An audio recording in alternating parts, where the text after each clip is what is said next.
I'm going to talk to you about some things I've learned in my journey. Most from experience, some of them I heard in passing, many of them I'm still practicing, but all of them I do believe are true. Number one, life's not easy. Life is not easy. It is not. Don't try to make it that way. Life's not fair. It never was. It isn't now, and it won't ever be. Do not fall into the trap, the entitlement trap, of feeling like you're a victim. You are not. Get over it and get on with it. And yes, most things are more rewarding when you break a sweat to get them. Number two, I love this one. Unbelievable is the stupidest word in the dictionary. Should never come out of our mouths. Think about it. To say, oh wow, what an unbelievable play. It was an unbelievable book, an unbelievable film, an unbelievable act of courage. Really? It may be spectacular, it may be phenomenal, most excellent or outstanding. But unbelievable? Give others and yourself more credit. It just happened. You witnessed it. You just did it. Believe it. What about the other side of unbelievable? You know, that side when we humans underperform or act out of our best character. For instance, man flies a suicide jet into the World Trade Center. Millions die from diseases every day that we have cures for. Bob the Builder swears that he's going to have your house built by Thanksgiving and you can't move in until Christmas the next year. Our best friends lie to us, and we lie to ourselves all the time. Unbelievable? I don't think so. Again, it just happens, and it happens every day. Nothing that we Homo sapien earthlings do is unbelievable. And if there's one thing you can depend on people being, it's people. So we shouldn't be surprised.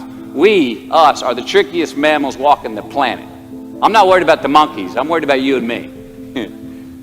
So acknowledge the acts of greatness as real, and do not be naive about mankind's capacity for evil, nor be in denial of our own shortcomings. Happiness is an emotional response to an outcome. If I win, I will be happy. If I don't, I won't. It's an if-then, cause and effect, quid pro quo standard that we cannot sustain because we immediately raise it every time we attain it.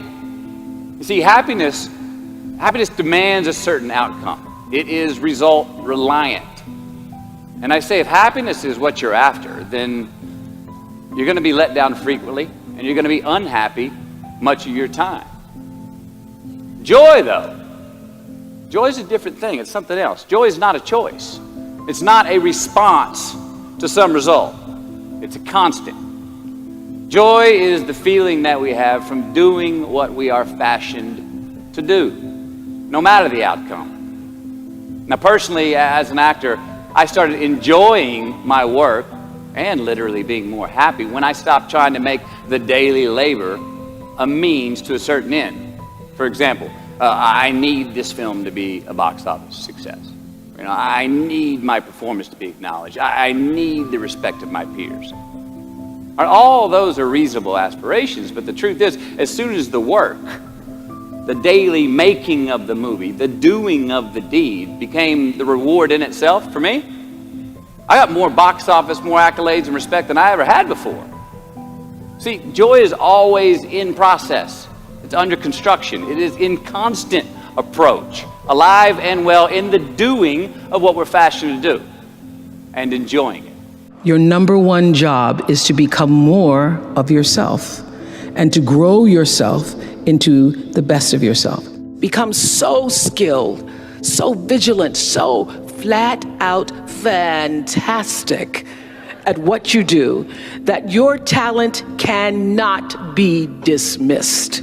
I think that it's very important that you start trusting yourself. Listen to yourself. Listen to that still small voice within you. Don't try and make everything logical. There's some things about life that defies logic, that you just can't explain how the outcome is going to be. I think that's why Paul said you've got to learn how to walk by faith and not by sight. That once you begin to trust yourself and your ideas and your instincts, life takes on a whole new meaning, because now I want you to do that feeling that you are led. Just feel, I am led. I remember the worst speech I had ever given in my life. I let someone exploit a fear that I had. For years, I had a tremendous inferiority complex because I'm not college educated. And this person knew this. And she said, let me write this speech for you. You're going to speak at Ohio State University. Those people are very educated there. And they're going to know when you make grammatical errors, and they're going to know because of the substance of your speech that you are not literate. I care about you, and I don't want you to embarrass yourself. So this person proceeded to write a speech for me. I had a speech in my mind, but this person was stronger than I was negatively than I was positive about my own thoughts. And I gave my power away. With my permission, I allowed this person to guide me to do something that I really didn't want to do. But I didn't feel enough inner strength and conviction about my skills as a speaker and the message that I had to bring to stick by my guns. And I got up there at the Ohio Union and I read this straight speech and did not move and did not take my eyes off the page because I'm not accustomed to reading. And after I finished them, people gave me a standing ovation because I read it extremely well, and I was very tense and I was very nervous. But Boo was with me, and we've been together since second grade.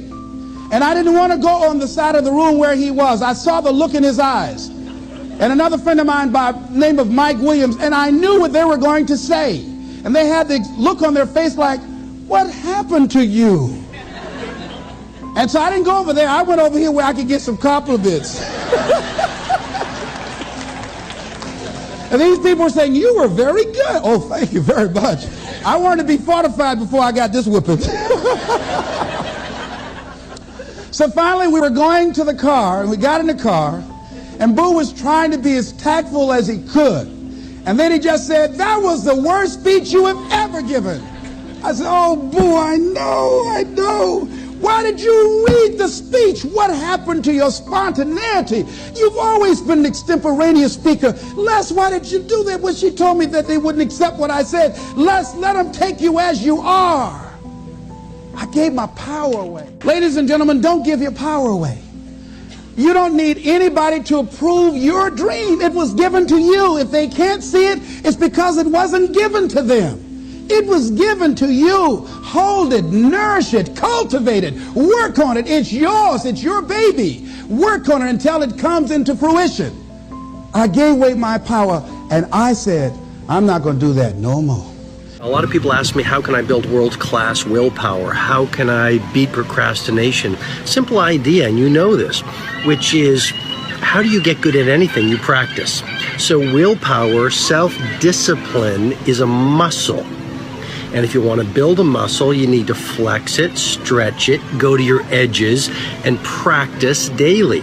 So how do you become iconic in terms of self-discipline? It's a practice. And the more you practice, the better it'll get. You can drown yourself in good opportunities that aren't great opportunities. And if you scatter your focus, you try to do 17 different product lines, you can kill your business really easily. I've met people that are more successful than me that had it harder than me. People that grew up in countries where they have to drink out of the same water that the animals drink out of. You know, that they've seen tragic things happen on a daily basis, you know. So, you know, it's out there. But we have two choices. To sit there and say, woe is me, and just be another one of the statistics, or to sit there and give it our best and learn from people like me who say, if my dumb ass can make it, then you can do it too. You don't want to be alone as a kid. Feeling isolated as a child, for my mind, is the scariest thing, because that leads to depression, which leads to, you know, drugs, alcohol, suicides, prison. You know, I witnessed this firsthand, what it was like feeling outcast, and the thoughts, the conversations I had with myself by feeling alone, going to the principal's office, and every time going to the principal's office when I would get in trouble, I would say, I wish I were dead. I was like, I have no friends. Why am I even alive? I wish I were dead. I remember saying this, second grade, third grade, fourth grade. So for me, it's like, okay, I need to put on something to be accepted by people. I need to be the biggest, fastest, strongest so that I'm accepted on a sports team. I need to be able to get a girlfriend so that other guys think I'm cool and they'll hang out with me.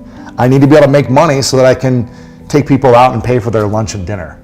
I need to be able to be driven enough so that I'm accepted in society. And I think that's the challenge. It's hard to feel like I have these like morals and ideals and I'm gonna stand up as a 7-year-old boy and like, screw the world, this is what I am, what I stand for. I don't care if you don't want to be my friend, I can do it on my own. Like, we don't think that way growing up. We want to just feel accepted and loved and just be a part of the class. And I never felt that way. And so I was driven to be part of my class, my team.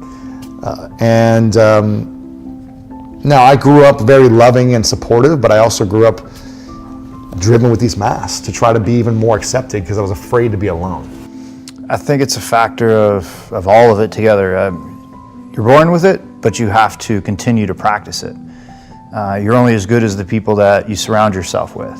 Because when I got to the top and kept winning, I just felt like I was going to continue to keep going, but I didn't realize I had made it to the top. This is it. And now I'm going to be around these people for more years to come. I just kept not burning bridges, because every bridge I left in place for my little brother to cross. You know, a lot of the race teams that I raced for, Kyle jumped in and kept going. I was just blazing this trail, going straight to the top with that aggression and that tenacity. And I still have those, but they're muted in different categories with the way a lot of the business operates at this level. You know, my theory about the acting thing for me is to use yourself and lose yourself, because every part that I go into, what else do I have to use but the experiences that I've had and the things that in my body and my face and my voice and, you know, all my stuff. But I want to lose myself into the role. I don't want to feel like it's Kevin. You know, I taught probably personally over hundreds of thousands of people, you know, through seminars and my coaching. I do big events, a few thousand people at a time, and I do a lot of Q&As. So I have this track record of how people found their gifts. And some people find them when they're very young. You know, when you're 5 or 6 or 7, your neighbor finds out that you're very good at chess, and then he ends up being champion. I've interviewed a Japanese champion once, and some geniuses are found that way. But most of us are not that way, right? We're not Olympic athletes, or we're not superstars. So most of us are not born with only one gift. We are born with several mediocre gifts. Like I was, I think I had a gift of speaking. I had a gift of teaching. I had the gift of making jokes. I make jokes all the time. And money could be very boring. So, and money there are so many funny stories, especially couples. But anyway, so you know, so there are many gifts, small gifts, but you have to multiply them, and then you become one and only.